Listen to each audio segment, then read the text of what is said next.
Hello, c'est Jenny, j'espère que vous allez bien. Dans cette vidéo aujourd'hui, je vais vous expliquer la méthode boule de neige pour rembourser ses crédits. Est-ce qu'elle convient à tout le monde? Est-ce qu'elle est facile? Comment on fait? Si ça vous intéresse, on y va tout de suite.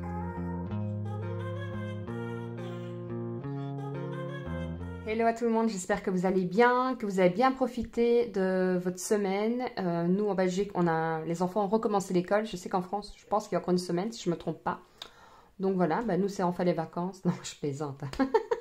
Donc voilà, aujourd'hui je vais vous expliquer un peu le système boule de neige, la méthode qu'on entend de plus en plus parler.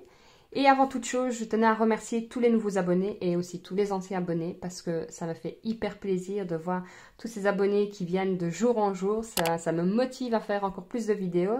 Donc voilà, c'était juste pour vous remercier et vous dire bienvenue sur cette chaîne. Alors, on y va tout de suite pour la vidéo. Alors, la méthode boule de neige, c'est quoi? Eh bien, c'est tout simplement de visualiser une boule de neige qui descend petit à petit d'une montagne, qui en descendant va accumuler de plus en plus de neige afin de devenir une grosse boule de neige. Alors, vous me direz, mais oui, mais pourquoi est-ce qu'elle me parle de neige? On est sur une chaîne de budget. Tout simplement parce que la boule de neige, en fait, représente tout simplement votre argent. Par exemple, admettons que vous avez 3 crédits. 1, 2, 3 crédits. Le premier crédit que vous remboursez est de 10 €. Vous en avez pendant un an. Vous avez fini de le rembourser. Et bien les 10 € que vous avez fini de rembourser, vous n'allez pas les prendre et les mettre dans votre poche pour les utiliser à l'alimentation, à mettre dans vos économies. Non. Les 10 €, vous allez les réinvestir sur le deuxième crédit de 20 €. Donc au lieu de rembourser 20 €, vous allez rembourser sur ce crédit-là 30 €. Quand vous aurez remboursé les 30 €, vous allez l'ajouter sur votre troisième crédit, admettons de 50 €, et vous allez rembourser 80 €. Pourquoi faire? Pour finir tout simplement de rembourser plus vite vos crédits. Ne vous inquiétez pas, je vais vous faire un exemple beaucoup plus détaillé par la suite. Alors concrètement, c'est quoi? C'est tout simplement de rembourser rapidement vos plus petits crédits. C'est dur à dire ça. Vos plus petits crédits pour ensuite réinvestir cette somme-là, comme je vous ai dit, dans vos crédits qui sont plus gros et aller du plus petit au plus gros. Donc, cette méthode-là, il faut bien vous dire que, admettons, vous vous êtes dit dans un an, génial, j'ai fini de rembourser mon crédit, je sais pas, à la consommation de 200 €. Ben non, dans un an, tu auras fini de rembourser ton crédit à 200 €, mais les 200 €, tu vas peut-être le réinvestir dans ton autre crédit à consommation qui, lui, est de 300 €, mais tu rembourseras 500 € au lieu de rembourser 300 €. Donc cette méthode-là, il faut bien se dire que la boule de neige, elle grossit, mais elle grossit avec votre aide et elle ne grossira pas toute seule. Donc à chaque fois que vous avez fini un crédit, il faudra le réinvestir dans un autre crédit. Alors, on va prendre l'exemple, je vais reculer un peu ça, sinon j'ai peur que vous ne voyez pas bien. Voilà, comme ça vous verrez mieux. On va prendre on va prendre un exemple. Le couple gagne à eux deux 2500 € par mois. D'accord? Et ils ont des charges fixes, donc les charges de 1200 € par mois. Et ils ont aussi des charges diverses de 800 €. Alors là, c'est les charges diverses. J'entends par là les enveloppes sorties, le carburant, la nourriture, enfin tout ce qui n'est pas toujours le même montant.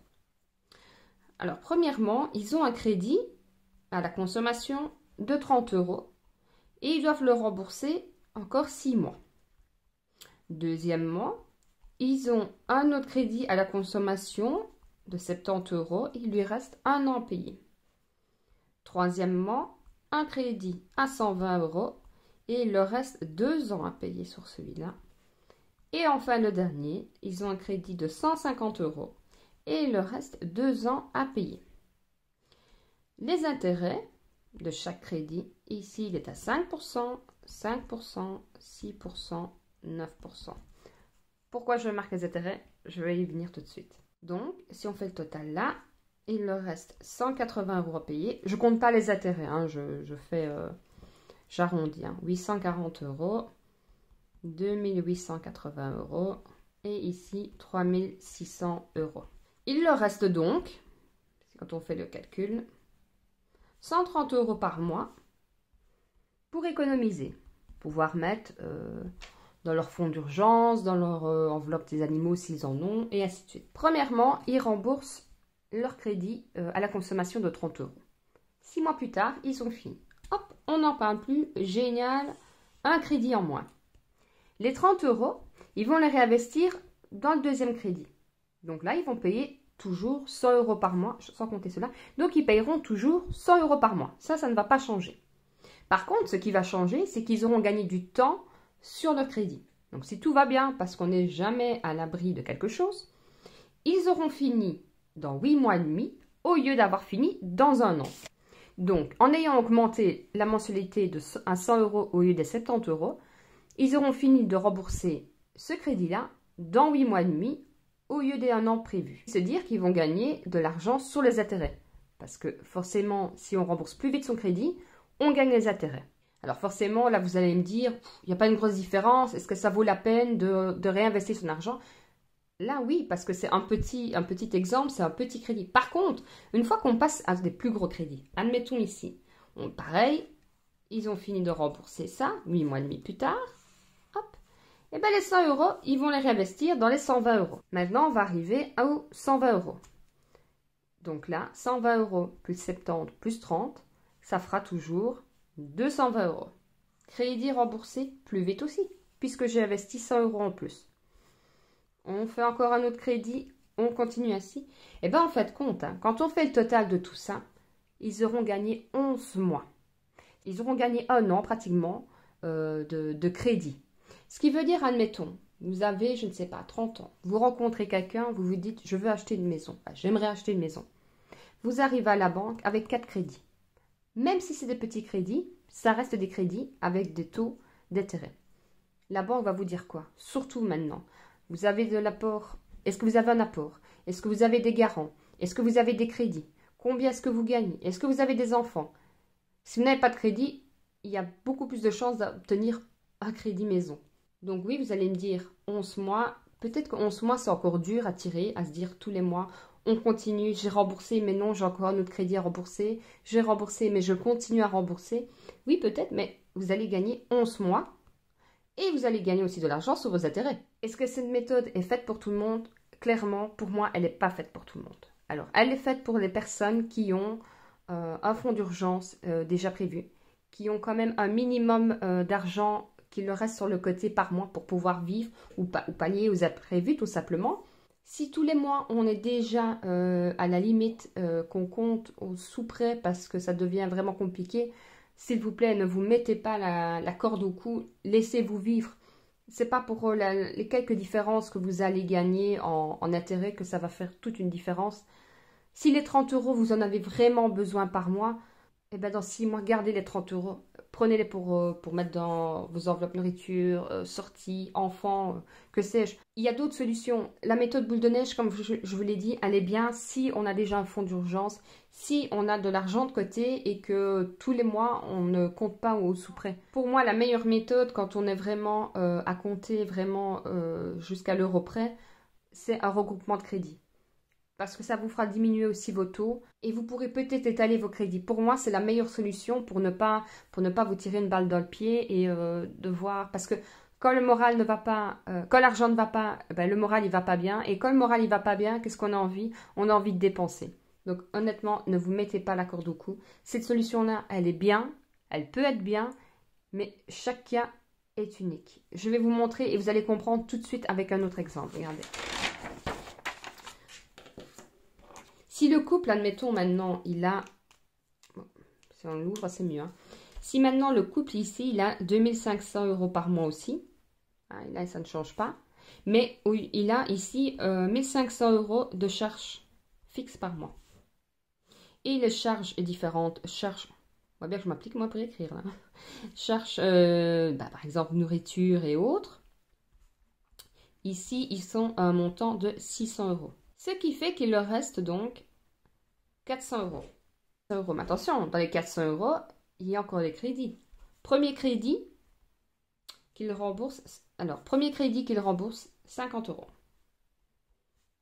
pendant un an. Ça fait 600 € par an. Le deuxième crédit qu'il rembourse, c'est 150 € par an. Égale 1800 €. Et enfin, le troisième crédit est de 155 € pendant, je n'ai pas mis un an, pendant 2 ans. Ce qui fait 1860 €. Ce qui fait un total ici de 355 €. et ils ont que 400 euros. Ce qui fait qu'il leur reste 45 euros par mois pour pallier un imprévu. En sachant qu'ils n'ont ni fonds d'urgence, ni fonds de secours. Enfin, ils n'ont rien du tout. Est-ce que ça vaut la peine de réinvestir à chaque fois les 50, les 150? Honnêtement, je pense pas. Pour moi, c'est vraiment se tirer sur la difficulté et je pense pas que ce soit la meilleure méthode parce que si on fait le calcul à chaque fois de réinvestir, hop, je réinvestis. Ici, donc quand on fait le total, il leur reste 355 euros en sachant qu'il leur reste que 400 euros. 400 euros, moins 355, il leur reste 45 euros pour pallier aux imprévus. En voyant en plus l'inflation, j'arriverai, qu'il y a de plus en plus, j'aurais bien dit chaque année, mais maintenant c'est plutôt chaque semaine, c'est même plus par mois, c'est par semaine. Je pense pas qu'il va falloir utiliser les 50 euros pour les remettre dans les 150 et dans les 150, dans les 155 euros.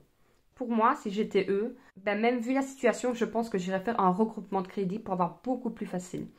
Peut-être que oui, peut-être qu'ils mettront 3 ans à rembourser, mais peut-être que d'ici 2 ans, ils auront encore une meilleure situation et ben finalement, ils vont le solder d'un coup. Voilà, il ne faut pas partir pessimiste, il ne faut pas partir trop optimiste non plus, j'ai envie de dire. Mais il faut vraiment se dire, j'étudie mon cas, est-ce que ça vaut la peine de me stresser et de me mettre la corde au cou pour 50 euros ou est-ce que les 50 euros, j'en ai vraiment besoin peut-être pour manger ou pour mettre en fonds d'urgence? Prends-les, mets-les en fonds d'urgence et peut-être que, admettons, dans 2-3 mois, tu auras une augmentation de salaire et les 50 euros que tu auras mis dans ton fonds d'urgence, bah, tu te diras, bah, en fait, compte, je vais les prendre et je vais tout rembourser d'un coup et je serai tranquille. Chaque personne, comme je l'ai toujours dit, chaque personne, chaque couple est différent, chaque vie est différente. Il ne faut jamais se comparer à son voisin parce qu'on ne sait jamais ce que son voisin pense. On ne sait pas ce que son voisin a dans son frigo ou comment il vit. Peut-être que tous les mois, on a l'impression qu'il est super riche, qu'il roule en grosse bagnole et qu'en fin de compte, bah, tous les mois, bah, il mange une tartine et il mange un jour sur deux. Voilà. Il ne faut pas se comparer parce que à l'heure actuelle où c'est toujours dans l'apparence, on aurait tendance à se dire je ne vais pas y arriver, les autres ils y arrivent et moi pas. Non, ne vous dites pas ça. Comme je vous l'ai dit, je me répète, hein, mais je le répéterai jusqu'à la fin. Il faut toujours partir du bon côté et se dire qu'il y a toujours une solution. Mon bilan final, ben honnêtement, qu'est-ce que j'en pense? Je pense que cette méthode est très bien. Très bien, comme je vous l'ai dit, si vous avez de l'argent de côté. Parce que si vous faites comme ceci, que vous n'avez pas d'argent de côté et que, ben, pas de chance, votre machine tombe en panne et que vous avez besoin d'une machine, que vous n'avez pas de fonds d'urgence, ben là, vous avez mis 50 euros pour augmenter votre deuxième crédit, et ben vous allez devoir faire un crédit à consommation pour pouvoir acheter une machine lessivée. Je prends un exemple d'une machine lessivée, j'aurais pu prendre l'exemple d'une voiture. Non. Faites-vous un fonds d'urgence, utilisez les 50 euros, mettez-les en fonds d'urgence et au cas où vous aurez une tuile, eh ben vous avez 50 euros pour mettre dans votre machine lessivée ou dans votre voiture et ne surtout pas refaire encore un crédit à la consommation parce que alors là, c'est la boule de neige à verser et on continue à chaque fois à refaire des crédits. Et ce n'est vraiment pas le but. Et vous dites-moi un peu, est-ce que vous avez déjà fait cette méthode? Est-ce que vous la connaissez? Il y en a qui font aussi par les intérêts. Donc, au lieu de commencer du plus petit crédit au plus gros crédit, ils vont commencer, admettons, de l'intérêt le plus haut à l'intérêt le plus bas. C'est vraiment par cas, par mensualité aussi, hein, parce que voilà, parfois, on sait que dans un an, on aura une augmentation et on peut se permettre de rembourser un plus gros crédit. Voilà, ça c'est vraiment, chacun est unique. Hein. J'ai l'impression de me répéter, mais c'est vraiment ça. Mais je me répète aussi, je suis d'accord. Donc voilà, dites-moi en commentaire voilà, si vous avez déjà utilisé cette méthode-là, si vous la trouvez efficace. Si ou pas du tout, vous l'avez déjà essayé et vous trouvez que c'est vraiment pas fait pour vous. Donc voilà, j'espère que cette vidéo vous aura plu. La prochaine vidéo, je l'espère, sera enfin mon planeur que j'ai presque fini. Mais le problème, c'est que je le fais après journée. Donc généralement, je vais dormir à 2-3 heures du matin. Et là, je commence vraiment à sentir que je deviens vraiment fatiguée. Donc voilà, j'avance mieux. J'essaye de m'organiser un peu différemment aussi parce que j'avais fait plusieurs méthodes avec différentes sortes de supports de planeur, mais il y avait, en fait compte, à chaque fois, je finissais et je me disais, non, ça, c'est pas pour moi. Les enveloppes, c'est bien, mais il faut que je m'organise autrement pour planifier, parce que j'ai quand même plusieurs choses à prévoir. Donc là, j'ai presque fini mon planeur. Et j'aimerais bien aussi vous tourner une vidéo, dites-moi si ça vous plairait, une vidéo, comment je m'organise. Donc justement, comme je vous l'ai dit, je suis indépendante, j'ai des horaires variables, j'ai une petite fille. J'ai un compagnon, mais il travaille énormément aussi, donc je suis plus souvent seule à devoir courir à gauche et à droite.